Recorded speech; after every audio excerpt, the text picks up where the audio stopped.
Bienvenida Julita Rosenberg. Vale.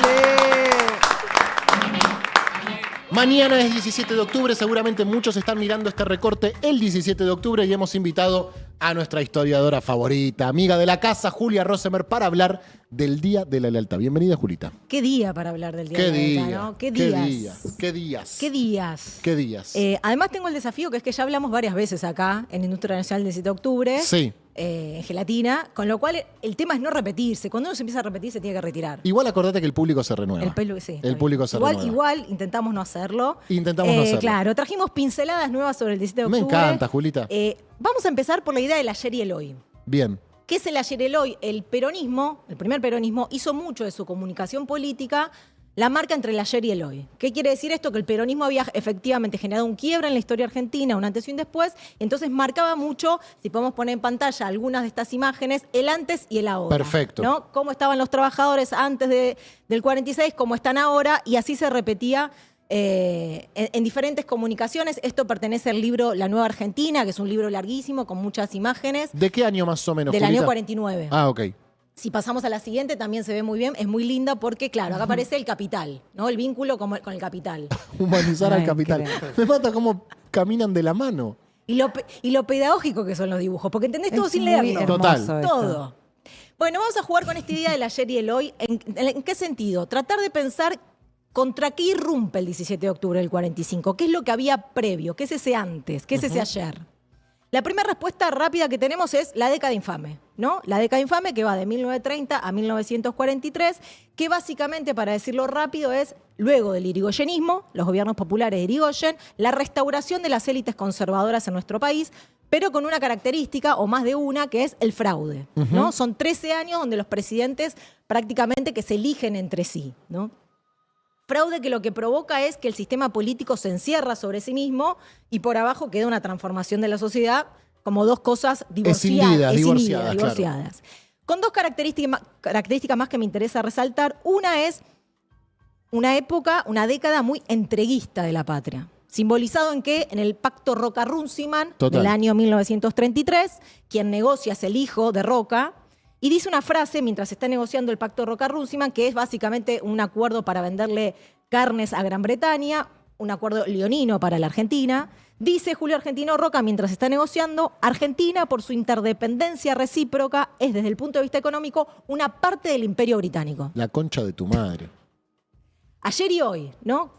Nuestras clases dominantes, ayer y hoy, tienen, digamos, vamos a decirlo de esta manera, Un proyecto de colonia. un proyecto de cierta entrega, ¿no? De la nacionalidad a diferentes potencias. Pero además del entreguismo, otra característica es la corrupción. Durante esta década es un festín institucionalizado de corrupción en casos muy claros, que es, por ejemplo, la única vez que hubo un asesinato en el Congreso. En el Senado se mata en 1935 a un senador Bordavere, que en realidad los tiros no iban para él, iban para Lisandro de la Torre, justamente que estaban denunciando la corrupción de todo este acuerdo con los frigoríficos británicos, ¿no? Es decir, escándalos permanentes de la política. En el recinto, ¿no? En el Lo recinto. No en las inmediaciones No o en el las despacho. inmediaciones. En el recinto le pegan dos tiros. Era como muy explícita esta corrupción, se veía, la gente estaba ahí. Entonces esto lo que genera de nuevo es un descreimiento muy grande de la política con una deslegitimidad muy grande en la sociedad. Por eso, cuando efectivamente sucede el golpe del 43, nadie lo lamenta. Nadie lamenta perder lo que se estaba perdiendo. Aparte era fraude electoral, digo, Total. no había... Tampoco era democracia lo que había Existía antes. la ley Sáenz Peña, estaba vigente, pero la verdad es que la gente no elegía a sus representantes, Sí. ¿no? En este libro de Félix Luna, el 45, que es un gran libro para pensar todo este año, el del 17 de octubre, dice en un momento, refiriéndose a la década infame, dice, a veces estos hechos daban la sensación de que todo estaba podrido en la Argentina. Donde se apretaba el absceso salía el pus. En realidad no era así. Era la crisis de una clase dirigente que no había encontrado fórmulas políticas decorosas para mantenerse en el poder y carecía de imaginación para controlar a las clases económicas sin entregar a sus socios británicos partes importantes del comando. Bueno, resuena bastante esto hoy, ¿no? La crisis de una clase dirigente que no sabe cómo mantenerse en el poder sin entregar la Argentina a otra potencia. No se les ocurre otra cosa. Ese es como el hay mayor imaginación, proyecto. No hay exactamente, imaginación. no tal hay cual. imaginación.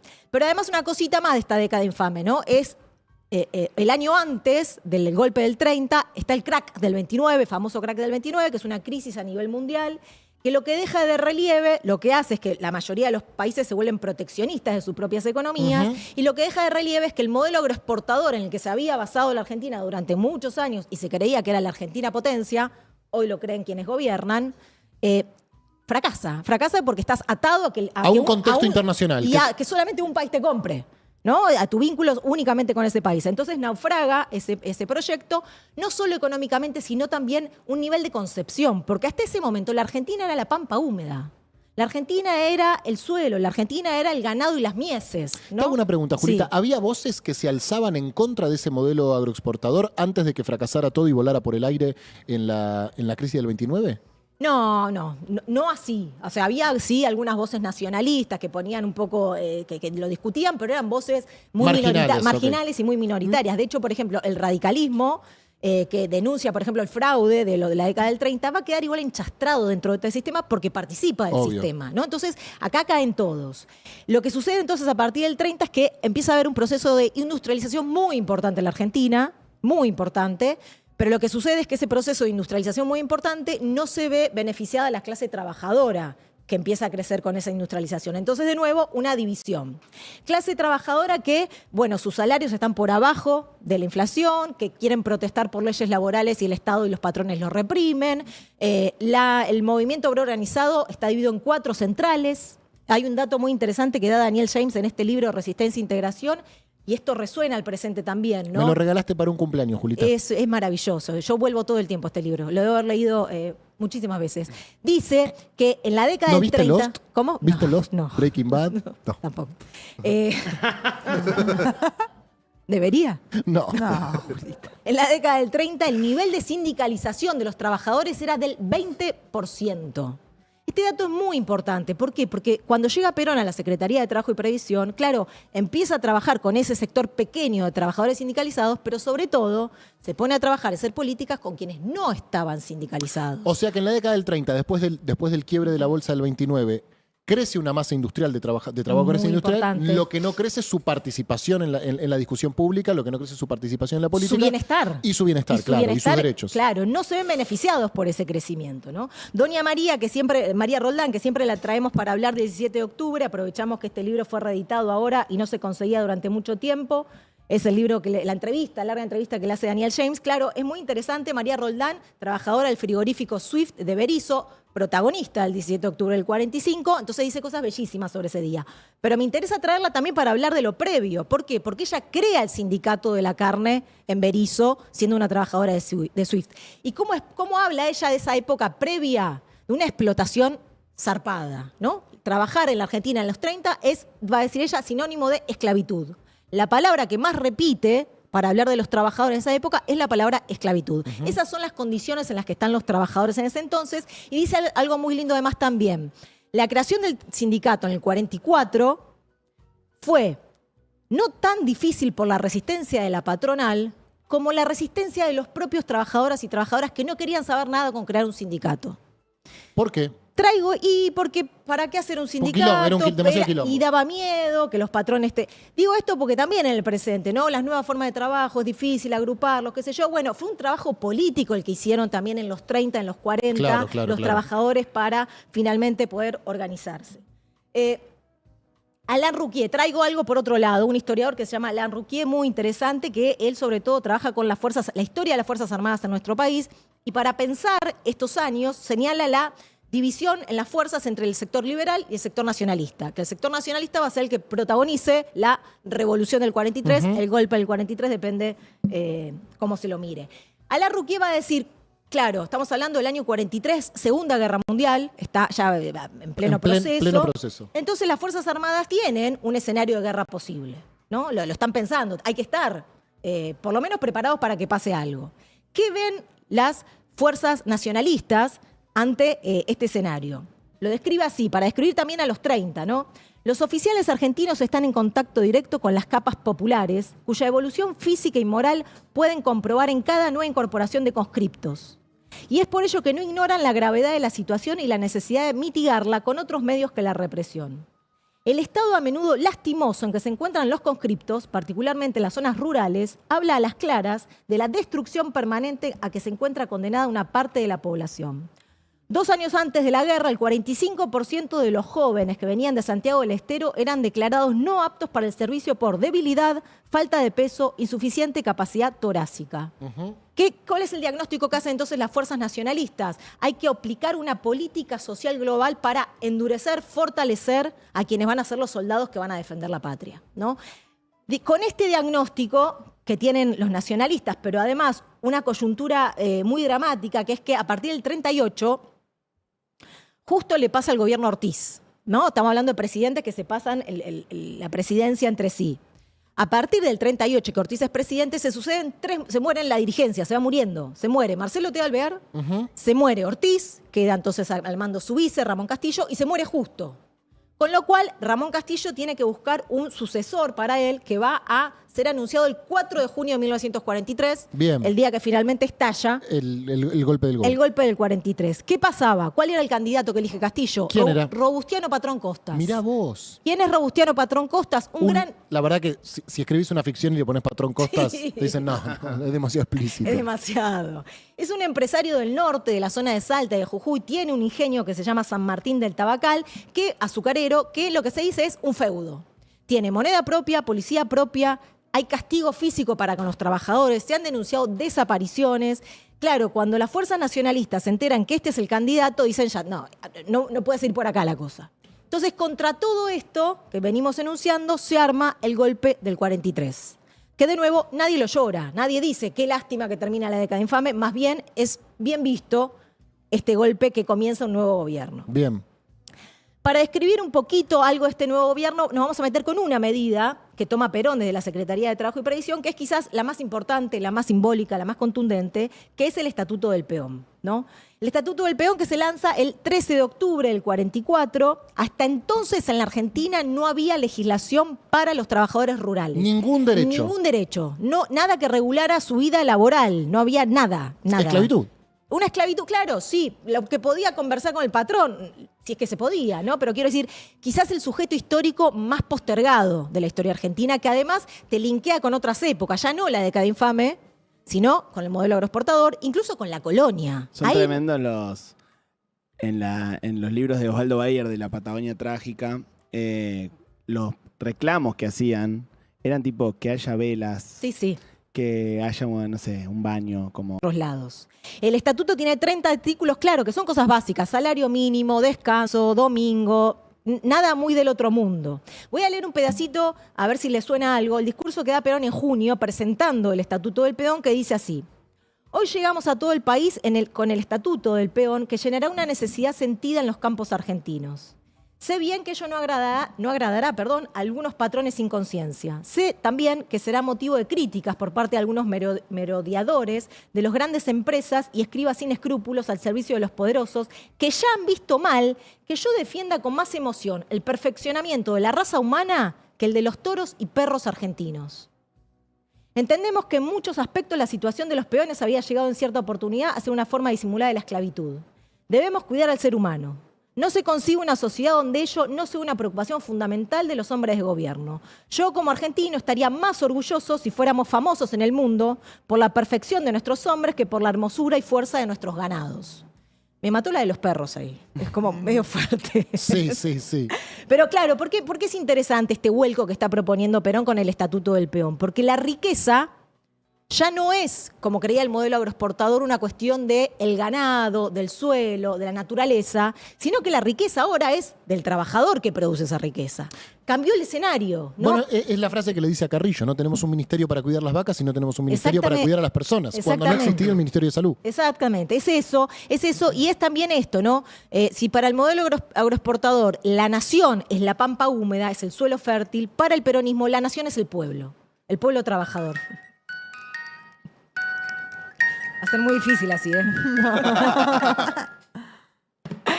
La medida es muy resistida, obviamente, por la sociedad rural, que pone el grito en el cielo. Hay un comunicado que dice... Perdón, una pregunta antes de esto. ¿Perón ya era una figura importante dentro de ese gabinete? ¿Ya era Perón? ¿Ya tenía una trascendencia en la discusión pública que el resto de sus colegas del gabinete no tenían? ¿O fue esta la medida que lo vuelve un paria dentro del gabinete? Qué buena tu pregunta. No, Gracias, Colo. todavía no es un paria, pero va increyendo, ¿no? Perón primero está en la Secretaría de Trabajo, luego va a ser ministro de Guerra y luego vicepresidente. Es como una escalada política que va haciendo, pero sin dudas esta medida lo pone en el centro de la discusión porque te responde nada más ni nada menos que la sociedad rural, Claro. ¿no? Entonces, sin duda va ganando visibilidad en ese sentido. ¿Qué dice la sociedad rural? Dice que esta medida habrá de sembrar el germen del desorden social al inculcar en gentes de limitada cultura aspiraciones irrealizables y colocar al jornalero por encima del mismo patrón en comodidades y remuneraciones. ¿Quién firma eso? La sociedad rural. Es un comunicado Es que un emiten. comunicado público que sí, está en los Impresionante. archivos, sí. Félix Luna, de nuevo Félix Luna, que es muy interesante, dice que esta medida de todas las que tomó Perón en 2 años es la que más ira despertó. ¿Por qué? Va a decir Félix Luna. Clausuraba el estilo paternalista del quehacer campero y estipulaba en artículos concretos los derechos y deberes de cada parte, normando lo que hasta entonces estaba solo determinado por la voluntad del patrón. Y esto era lo inadmisible, lo que creaba un precedente que no podían admitir todos los que habían visto en su estancia un recinto inviolable y exclusivo donde solo se hacía lo que el dueño ordenaba. Lo peligroso no era tanto el salario aumentado, sino el nuevo concepto que ahora se afirmaba en la mentalidad del peón, que sobre la voluntad del patrón, antes omnímoda, ahora existía una voluntad superior que lo estaba protegiendo. Claro, El Estado. claro. Perón. ¿No? Hay algo por encima del patrón. ¡Wow! Entonces me interesa marcar, el peronismo no fue solo una nueva redistribución de la renta, sino que modificó todas las relaciones sociales, todas. Eso es lo más rupturista del peronismo. Una revolución es eso, algo que rompe y trastoca todas las relaciones sociales. Lejos de amedrentarse Perón con todo esto de la sociedad rural, se envalentona Y sí. y después del 17 de octubre, en campaña, va a decir la tierra a quien la trabaja. ¡Wow! ¿No? La tierra a quien la trabaja es prácticamente decir, acá se viene una reforma agraria. Claro. Esto habilitó imágenes insólitas de la historia argentina, como la que vamos a ver a continuación a través de estas fotos, muy poco conocidas estas fotos, no sé si las habían visto alguna vez, Yo sí, porque soy amigo tuyo hace 15 años, Julita. pero estas fotos son de lo que se dio a llamar el Malón de la Paz por las rutas de la patria. ¿Qué es esto? Un grupo de collas, casi 200, que venían de Jujuy y Salta durante 3 meses caminando por las rutas de la patria hasta llegar a Buenos Aires con un reclamo. Ese que está en el medio, si nos podemos detener un segundito acá, el que está en el medio es Bertonasco, Mario Augusto Bertonasco. ¿Quién es Mario Augusto Bertonasco? Formaba parte de la Secretaría de Trabajo con Perón, ¿no? Es un hombre cercano a Perón. Bertonasco, hijo de padre que fue parte de la conquista del desierto de Roca, madre indígena. Bien. Él mismo es ese problema, Bien. ¿no? ¿Qué pasa? Bertonasco se encuentra con unos collas el 17 de octubre del 45 en la plaza, les escucha sus reclamos y dice hay que organizar una gran movilización para reclamar por sus tierras. Tierras que estaban en litigio con Robustiano Patrón Costas. El que hubiera sido el El presidente. que hubiera sido el presidente, totalmente. Entonces arman esta enorme movilización. Bertonasco empieza esta movilización con su uniforme militar, porque además es el encargado de que toda la movilización esté acompañada por el ejército que protege a los indígenas, y termina de esta manera, con bombacha de campo, con sandalia, con poncho. Hay una transformación que se da en Bertonasco en estos 3 meses Claro. que hace esta procesión, que es fenomenal.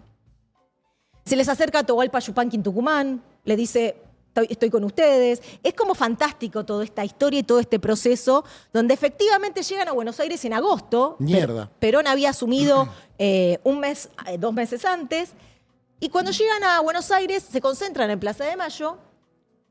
Perón mira esto, ¿no? Ya pisan los umbrales de la capital los esclavos norteños de la oligarquía. Muy fuerte, ¿no? Esto está habilitado por el 17 de octubre del 45, esta imagen. El sujeto más postergado de la historia argentina, Alberti. El último de la lista. Alberti había dicho, el indio no constituye mundo, ¿no? Para todo el liberalismo argentino, el indio era aquel que había que exterminar. Llegan a la Plaza de Mayo, Perón los saluda del balcón, hace subir a 2 al balcón y los abraza desde el balcón. Si ¿Dos podemos- random? 2 indios que eran como los cabecillas de ahí. Ahí está Bertonasco, el de allá, acá está el balcón, ¿no? No se lo ve bien, es una foto muy de abajo, pero ahí está Perón con 2 collas abrazándose. Nunca en la historia argentina, ni antes ni después, 2 indígenas estuvieron en el balcón de la Casa Rosada, ¿no? Este momento es insólito para la historia argentina, insisto, con la gran apertura que generó el peronismo.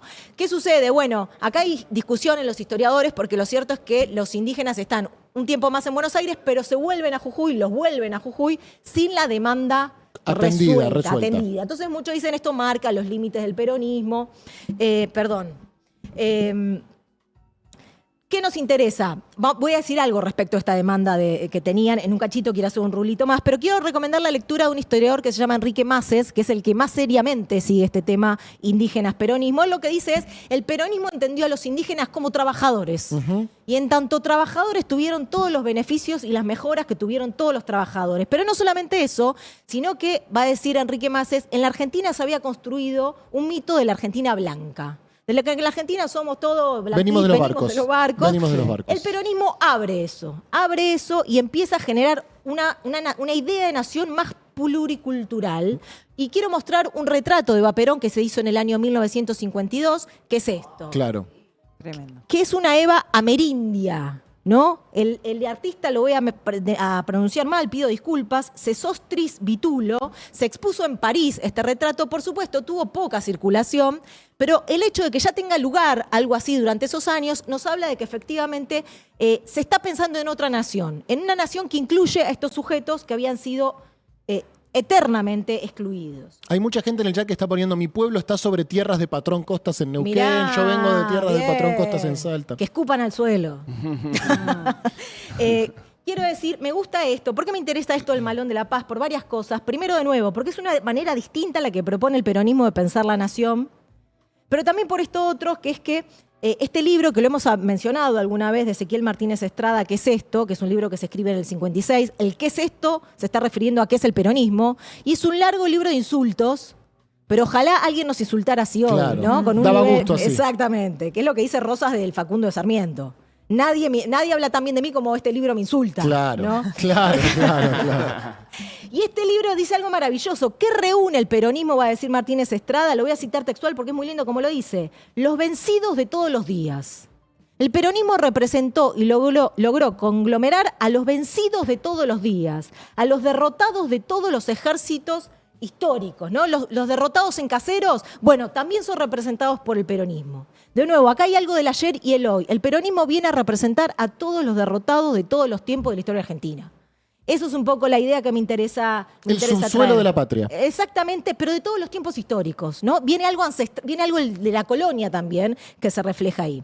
Voy a dar un rulo a partir de un poema que quise traer, me puse literaria, de Julia Prisluki Farni. Es un poema del año 1949 que se llama La Patria. Claro, en 1949 se está redefiniendo qué es la patria, ¿no? Ahí está bellísima Julia Prisluki Farni. Todo pasa ese año, ¿no? Todo, el Congreso de Filosofía donde todo. sale la comunidad organizada, la reforma constitucional. La nueva Argentina. Una ebullición Tremenda. zarpada. Ahora, una poeta que participa de las Peñas Eva Perón, que nació en Ucrania, escribe un poema sobre qué es la patria. Y quería leerles dos pedacitos, cómo empieza y cómo termina este libro acerca de qué es la patria. A ver qué es la patria para una ucraniana que vino a vivir a la Argentina.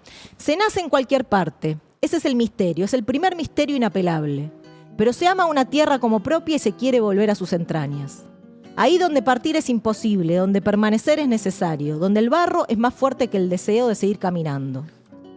Donde las manos caen bruscamente y estar arrodillados es el descanso, donde se mira al cielo con soberbia desesperada y áspera, donde nunca se está del todo solo, donde cualquier umbral es la morada, donde se quiere arar y dar un hijo y se quiere morir está la patria.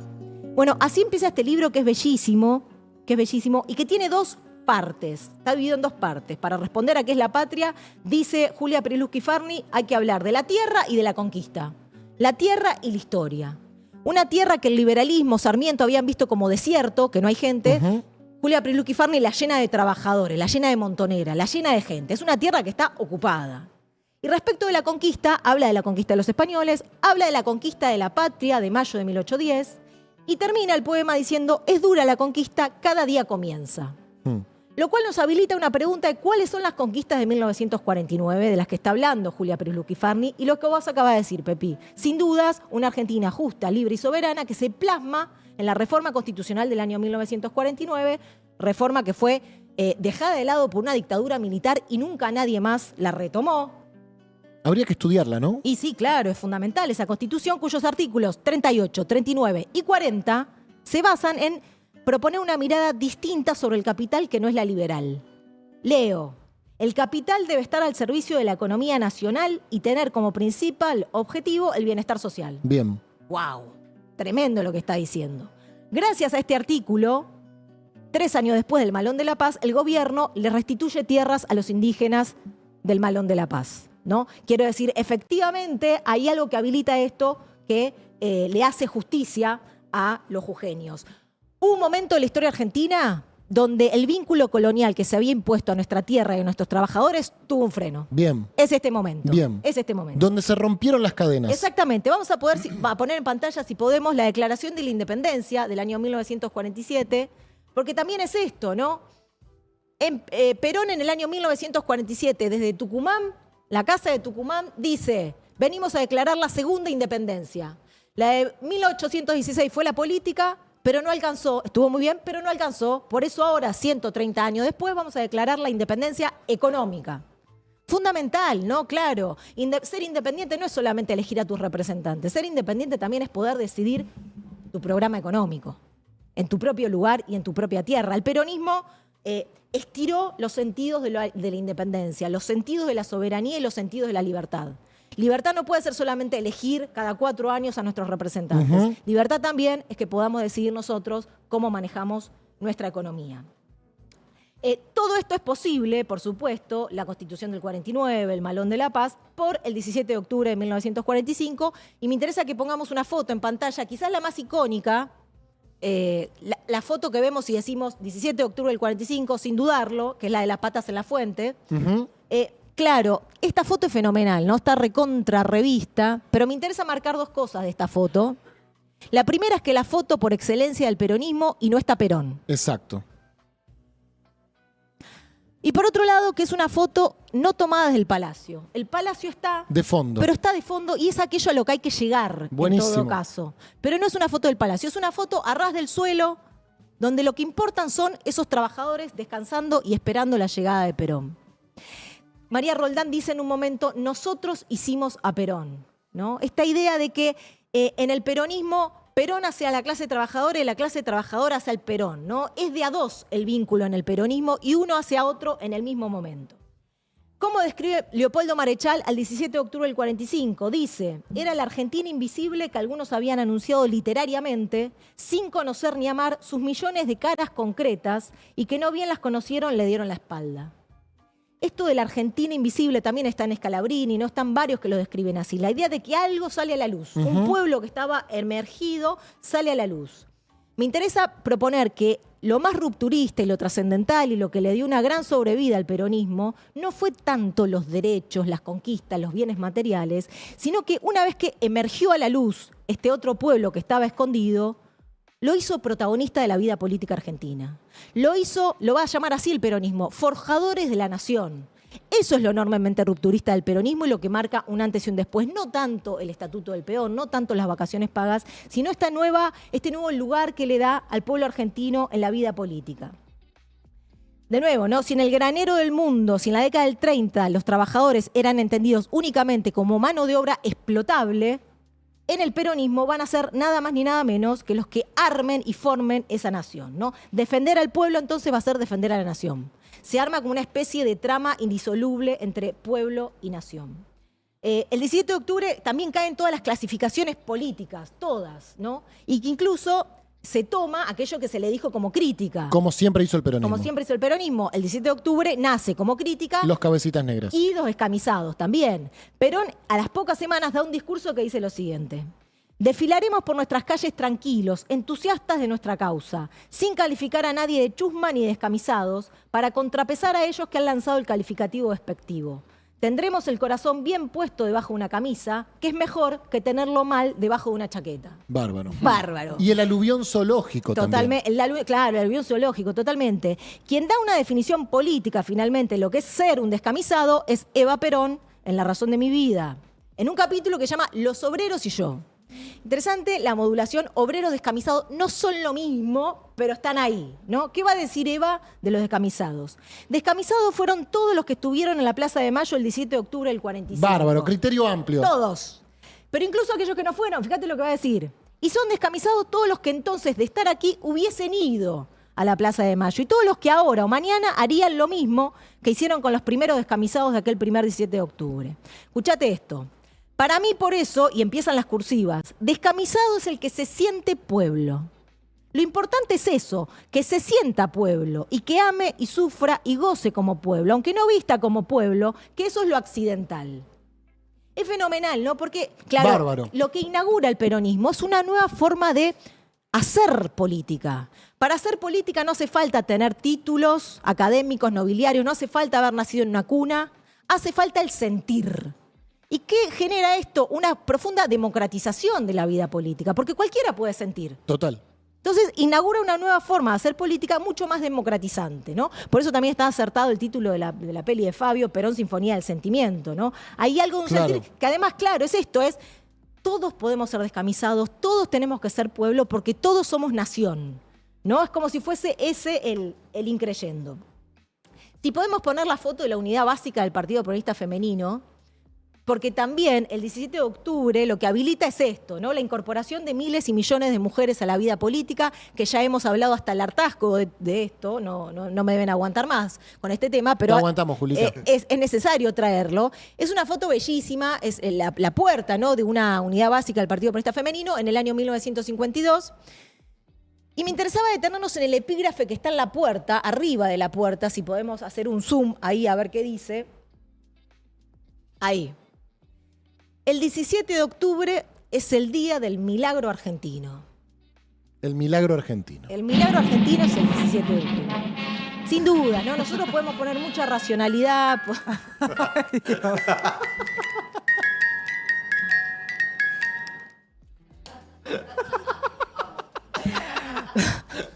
Soy mi propia botonera. Sí. Podemos poner racionalidad, documentos, discusiones historiográficas. ¿Qué pasó el 17 de octubre? ¿Qué es esto? ¿Qué es lo otro? ¿Qué significó ahora? ¿Hay algo en la historia que está más allá de lo racional, de Está lo bueno terrenal? porque es el milagro argentino versus Milei el milagro. Que es ahora, ¿no? Como todo centralizado en él. Sí, en claro. La figura de una persona. Total.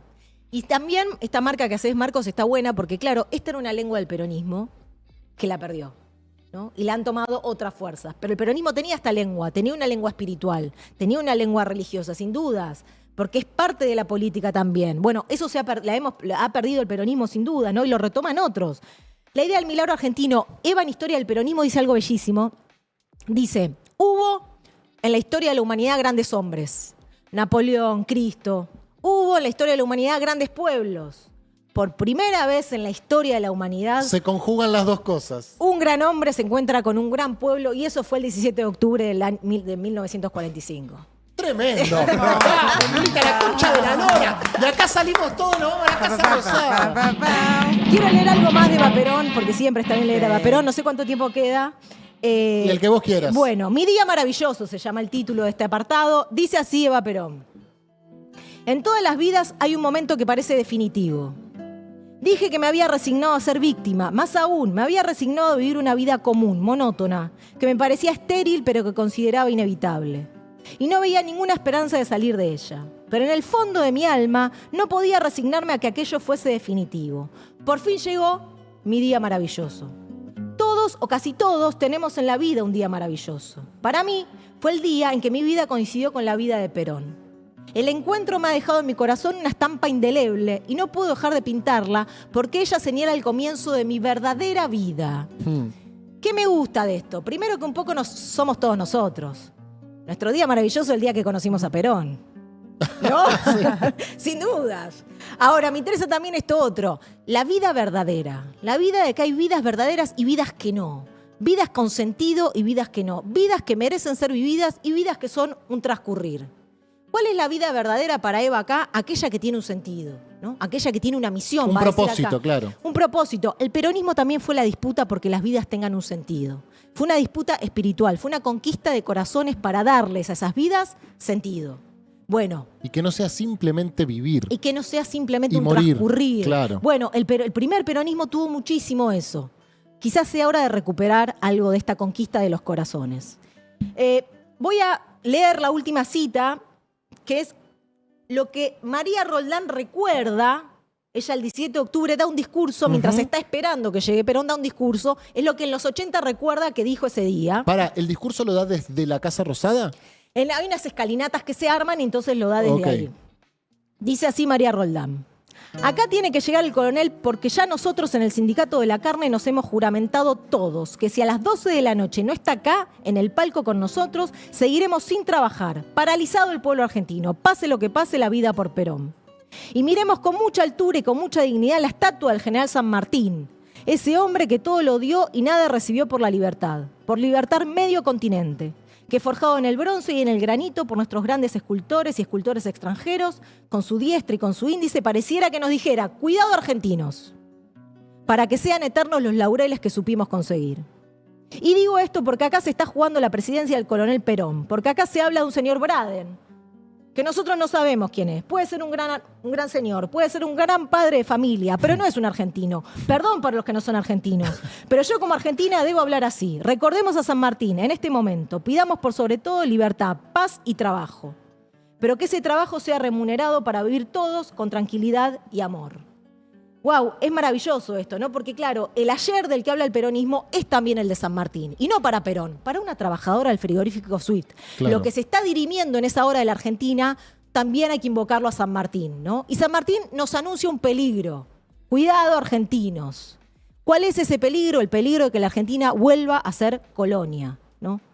¿Y cuál es el factor que está dando vueltas? Lo dice ella, Braden, sin dudas, ¿no? Braden es importantísimo en todo esto.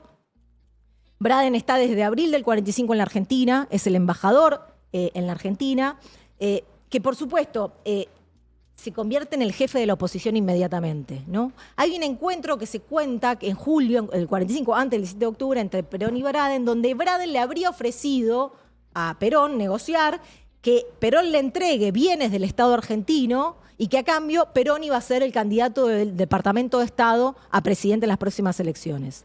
Parece que terminó todo mal ese encuentro. La historia marca que sí. Y Perón cuenta en un discurso que dan en el colegio militar a los pocos días esto.